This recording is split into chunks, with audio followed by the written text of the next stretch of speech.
It's safe to say that my Reptile Expo journey so far has not been a run-of-the-mill one. In 2023, I decided that I was going to my first Reptile Expo, but not as a spectator, as a vendor. That's right, I had never even been to a Reptile Expo before, and I decided to jump in with both feet and go for vending straight away.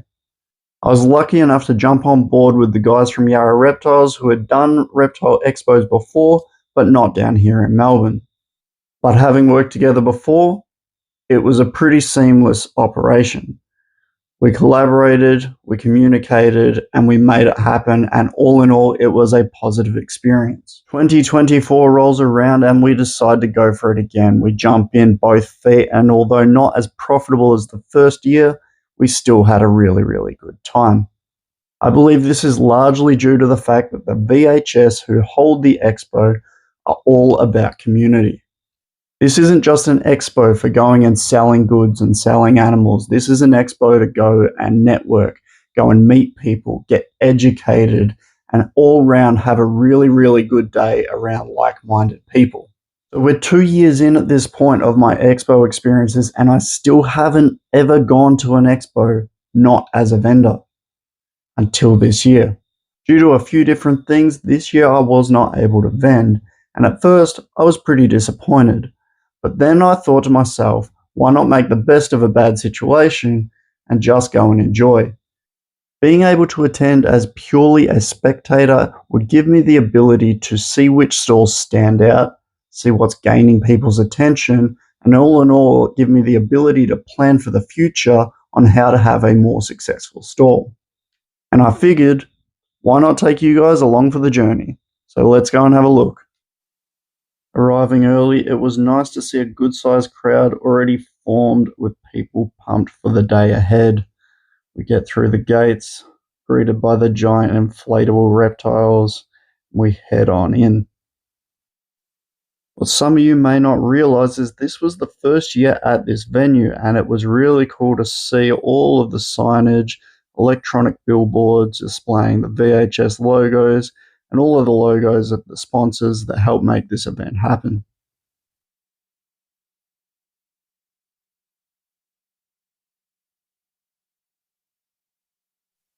Now, as I said in the intro, a large part of this expo is based around education.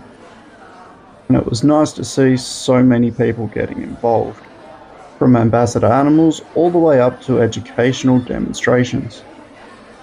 It's these sorts of things that open up the expo to a wider crowd, not just reptile owners and people shopping. This year we even had the Crime Stoppers crew educating people about invasive species and the illegal animal trade, which unfortunately is becoming more prevalent in this country. Now, we all know that conservation is essential, and it was really good to see that being represented here today. The Unusual Pet Vet always makes an appearance, and this year they had something really cool. As well as talking about animal health and behaviour, they had a series of care guides, which I thought was a really nice touch considering there'd be a lot of people getting their first animal today. This not only provides a nice starting point for new animal owners, but it creates a line of communication between the keeper and the vet, which personally I think is a very important part of the animal keeping experience. Throughout the day there are a series of educational speeches by various guest speakers, which is a really nice thing to see, and it helps build the community. This year's grand prize for the raffle was this amazing enclosure by Yarra Reptiles, a beautiful printed background. The cool thing about this is the person that won it was their first ever reptile. Imagine this enclosure being your first enclosure. And another annual tradition is the Amphibian python being on display. We've been lucky enough to be able to display this animal for the last 2 years, and this year was no different for the guys over at Yarra Reptiles, who didn't have a stall but still got to partake. It's always nice seeing the community come together. The local stores even got involved, showing their support. They had a lot of dry goods and even some animals out for grabs. Something a bit different this year is there were a lot of stalls that had jewelry and collectibles. I think these sorts of things are really cool and important for the community as well, because it gives the ability for the kids to take something home without a massive commitment of an animal.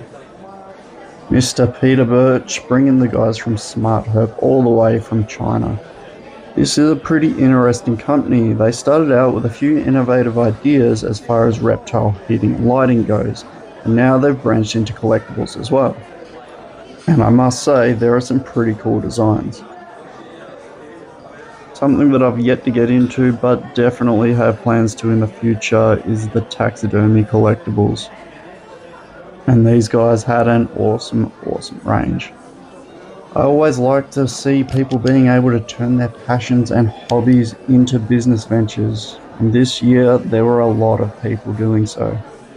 And it just goes to show that you don't have to become a breeder to turn your passion into profit. Aside from the crafts and collectibles, there was some amazing artists around, from illustrators to photographers. It was really cool to see.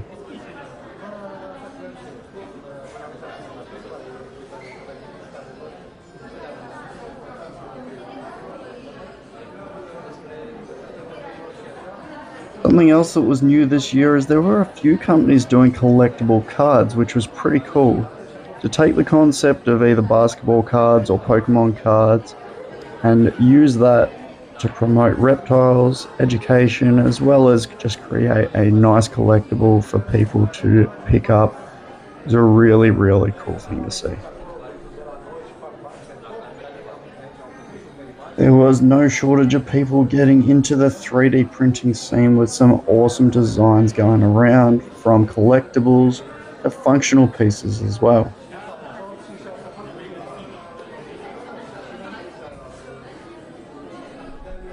Not going to lie, this store had me pretty tempted to pick up a few collectibles myself. I did resist, but I think I'll definitely be getting some of these in the future.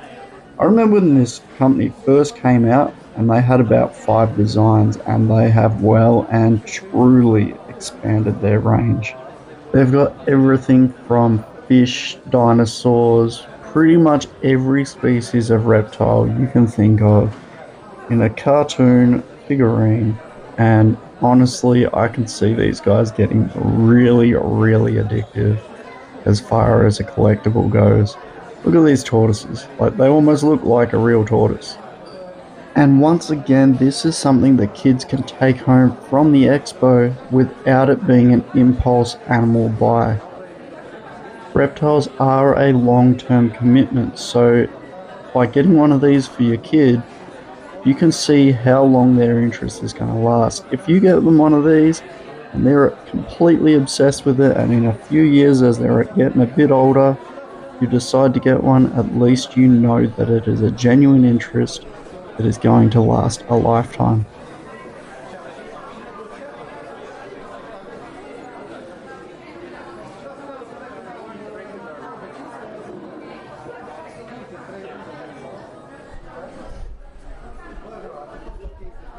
We can't leave out Mr. Peter Birch from Colourful Critters. A little bit of merch just on the side there as he walks around and enjoys the day. The cool thing about Peter Birch is, despite the fact that he is somewhat internet famous, he's always up for a chat. So if you see him around the expo, make sure to go say hi. The Black Snake Productions table is always a hit. These guys every year bring a huge collection of native venomous species. And the cool thing about it is, not only do they show off what natural environment they are from and habitat they should be found in, they show different color variants, which is super important because we quite often see tiger snakes that are super duper dark, some have banding, some don't. And this stall plays a key part in helping educate people about native wildlife.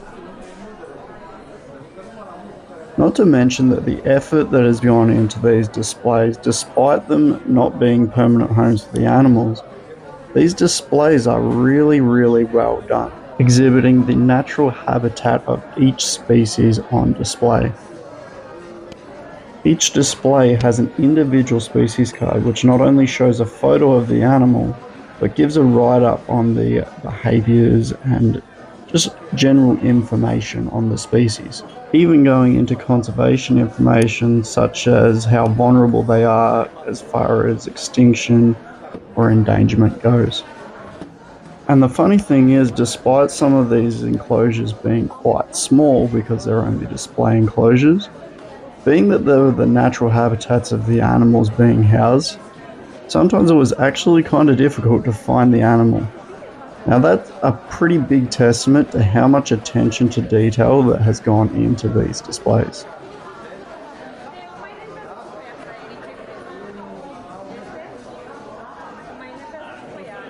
Now here's an interesting one. You see this snake here, how it's quite dark. The one that we saw just before, which was a lot lighter and almost white, is the exact same species. This is what I was talking about, showing the different color variations.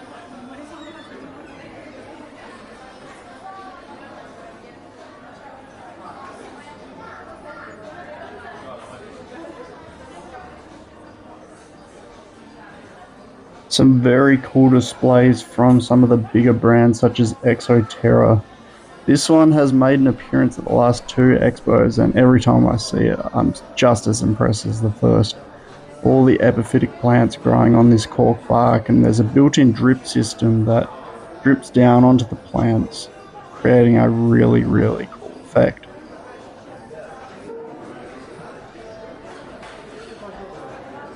And of course it wouldn't be a Reptile Expo without a Zoom Ed store showing off some of their newer products as well as their tried and trues.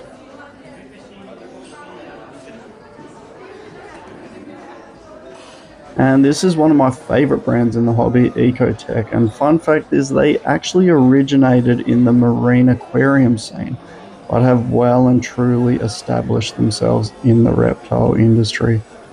They've come out with some really cool products, and you all know that I love some fake rock, and these are no exception.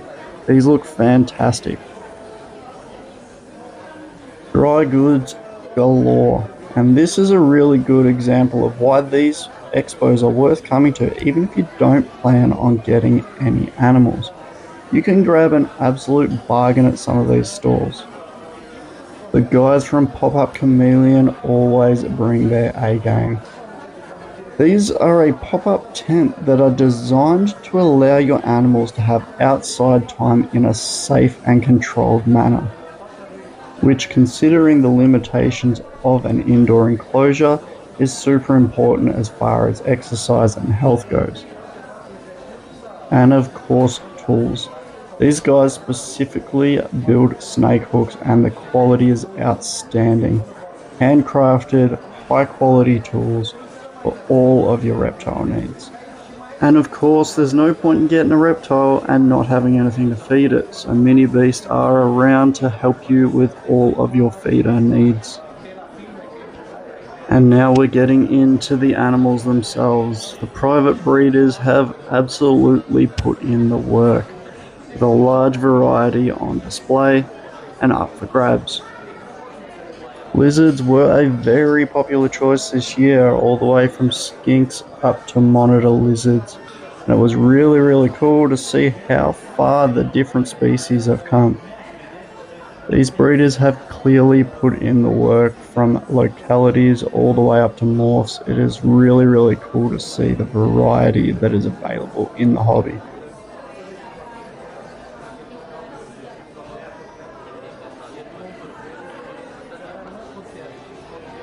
Something that I found quite interesting was the effectiveness of different displays and the different approaches on how to display animals.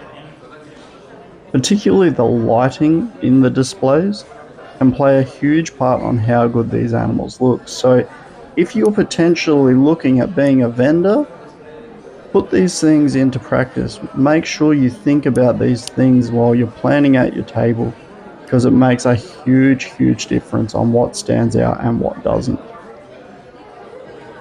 Something I was really happy to see was pygmy monitors. It's nice to see some of these smaller species becoming more available in the hobby, because honestly, it is almost impossible to properly house a full-grown lace monitor.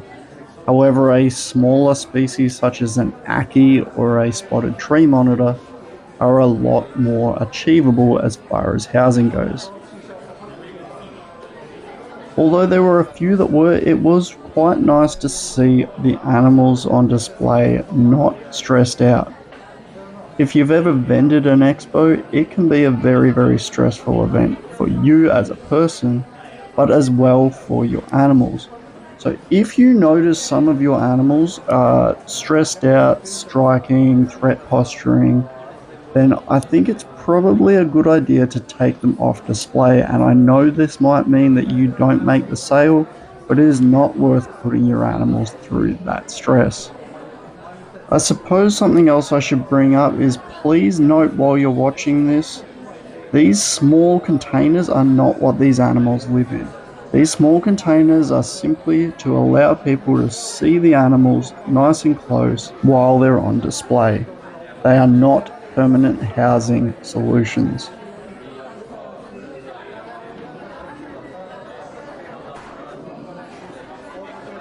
Something else that I think is really good to do is have adult animals on display, even if they're not for sale, because if you're selling a baby, it is important to show what that is going to turn into, because that could affect the buyer as far as housing expectations go.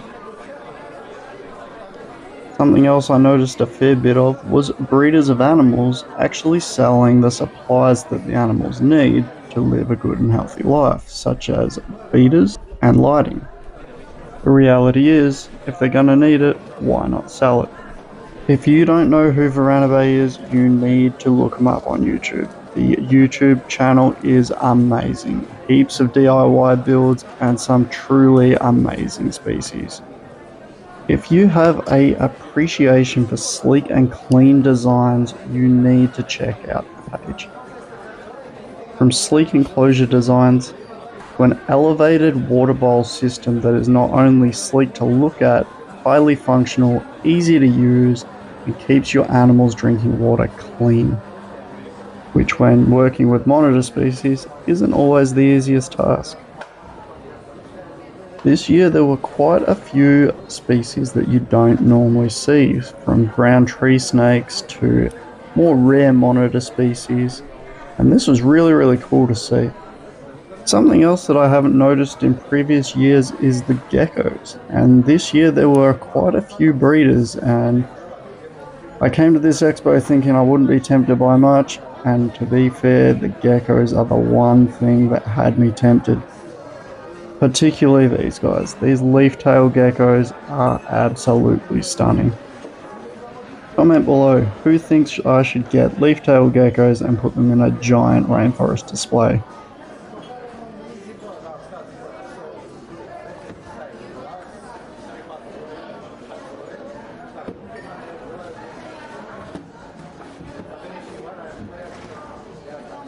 Honestly, I thought I would have seen more vendors with isopods, but there weren't that many, which was surprising. These guys here were something really cool. I've seen them popping up in the industry a little bit. Very unique species. And honestly, not something that I know a ton about.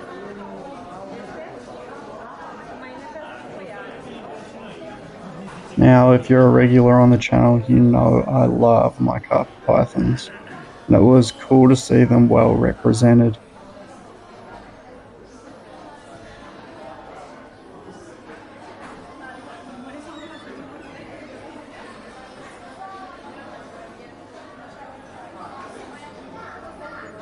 And what was really nice to see was there was a big range, right from your wild types and baseline dollar value all the way up to your expensive morphs, which ensures that there's something for everyone.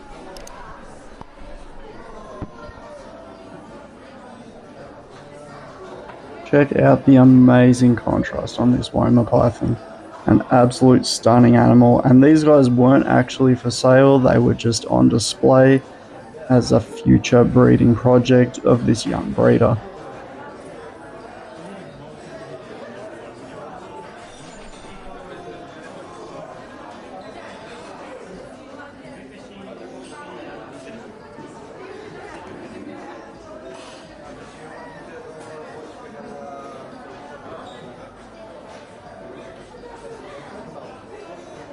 It was good to catch up with some friends. Jason of Jay's Jungles. I actually have one of his animals from a few years ago. Lilith is a beautiful gelatin jungle and absolutely puppy dog tame. Beautiful, beautiful animal.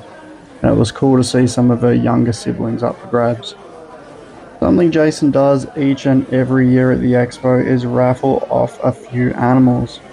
This is a really cool way to get people involved, but if you buy a raffle ticket, please stick around for the draw, because out of 3 raffle ticket winners, only 1 was present at the time.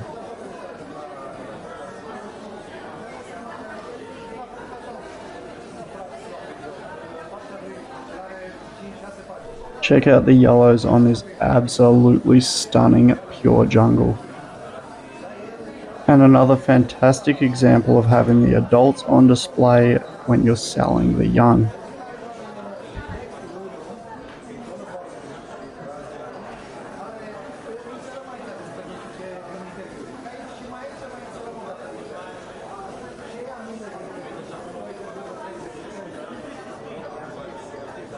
It was cool to see something different with the inverts community getting involved as well, with a really nice range of animals from stick insects, mantis, catids, the works, and they had everything that you needed to look after them.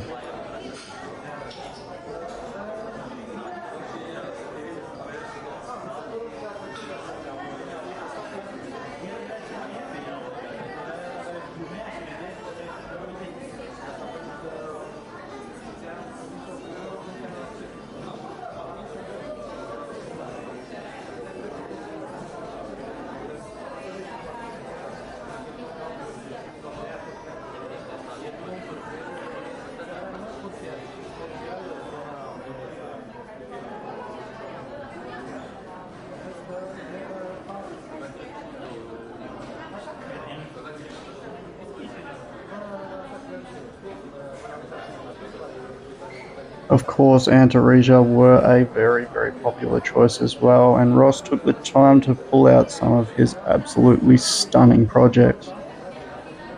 Something that Ross noticed pop up in his collection was a black-eyed gene. This was really cool to see, and he showed me a few side-by-sides, and if you look at this individual here, it has jet black eyes. And he's noticed this pop up and believes it to be a hereditary trait. These guys are a very cool species with a lot of personality packed into a small package. Not to mention, they are absolutely stunning. This individual here had almost metallic gold eyes, which was really fascinating. If you are into Antaresia, then you probably know or have heard of Colin Ray, and he did not disappoint with some absolutely stunning animals on the table.